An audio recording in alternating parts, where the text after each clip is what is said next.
بسم الله الرحمن الرحيم إذا جاءك المنافقون قالوا نشهد إنك لرسول الله والله يعلم إنك لرسوله والله يشهد إن المنافقين لكاذبون اتخذوا أيمانهم جنة فصدوا عن سبيل الله إنهم ساء ما كانوا يعملون ذلك بأنهم آمنوا ثم كفروا فطبع على قلوبهم فهم لا يفقهون وإذا رأيتهم تعجبك أجسامهم وإن يقولوا تسمع لقولهم كأنهم خشب مسندة يحسبون كل صيحة عليهم هم العدو فاحذرهم قاتلهم الله أنى يؤفكون وإذا قيل لهم تعالوا يستغفر لكم رسول الله لووا رؤوسهم ورأيتهم يصدون وهم مستكبرون سواء عليهم أستغفرت لهم أم لم تستغفر لهم لن يغفر الله لهم إن الله لا يهدي القوم الفاسقين هم الذين يقولون لا تنفقوا على من عند رسول الله حتى ينفضوا ولله خزائن السماوات والأرض ولكن المنافقين لا يفقهون يقولون لئن رجعنا إلى المدينة ليخرجن الأعز منها الأذل ولله العزة ولرسوله وللمؤمنين ولكن المنافقين لا يعلمون. आरंभ अल्लाहच्या नावाने जो मोठा मेहरबान अतिशय दया करणारा आहे.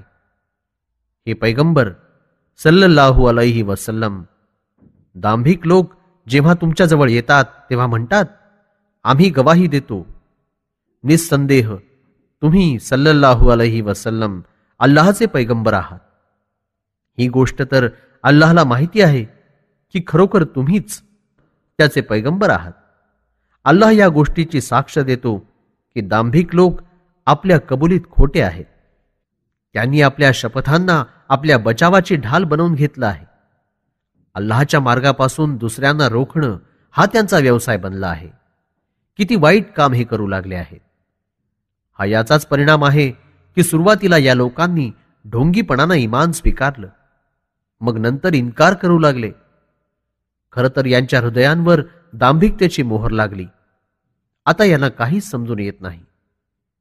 जेव्हा तुम्ही यांना पाहाल तर त्यांचा डामडौल तुम्हाला फार नवलपूर्ण वाटेल आणि काही सांगू लागतील तर जणू त्यांचं कथन तुम्ही जरूर ऐकलं पाहिजे की हलक्या आधारावर टिकलेली लाकडं असावी. थोडीशीही चाहूल लागताच प्रत्येक आवाजाविषयी हे समजतात की यांच्यावर संकट कोसळलं. खरं तर यांचं तुमच्याशी वैर आहे. यांच्या षडयंत्रापासून वाचण्यासाठी सावध राहा. अल्लाहची मार पडो यांच्यावर. हे कुठे उलट बहकत चाललेत. आणि जेव्हा यांना सांगितलं गेलं की या तुमच्यासाठी अल्लाहचे पैगंबर माफीची दुआ करतील, तरीही हे डोकं हलवून टाळून देतील. आणि तुम्ही देखील पाहिलं की हे लोक आपल्या घमेंडीत अडून राहिले आहेत. यांच्याकरता तुम्ही सल्लल्लाहु अलैहि वसल्लम वाटल्यास माफीची प्रार्थना करा किंवा करू नका, सर्व सारखंच आहे. कारण अल्लाह यांना कधीही माफ करणार नाही. अशा अवज्ञाकारी लोकांना अल्लाह कधीही सरळ मार्ग दाखवित नाही. या ढोंगी लोकांनी बकवास केली होती की जे लोक अल्लाहच्या पैगंबरांभोवती जमले आहेत त्यांच्यावर धन खर्च करू नका, अन्यथा तंगीत याल. तेव्हा हे विखरून स्वतःच इथून चालले जातील. या ढोंगी लोकांना एवढंही समजत नाही की आकाशांचे आणि जमिनीचे समस्त खजिने अल्लाहच्या ताब्यात आहेत. ते असंही सांगत राहिले की जर आम्ही परत मदिनेस पोहोचलो तर जो सन्मानित असेल तो अपमानित असलेल्याला तिथून बाहेर काढेल. खरं पाहता मान प्रतिष्ठा तर केवळ अल्लाह करिता आणि त्याचे पैगंबर सल्लल्लाहु अलैहि वसल्लम यांच्याकरता आणि इमानधारकांकरता आहे. परंतु या ढोंगींना ही हकीकत माहितीच नाही.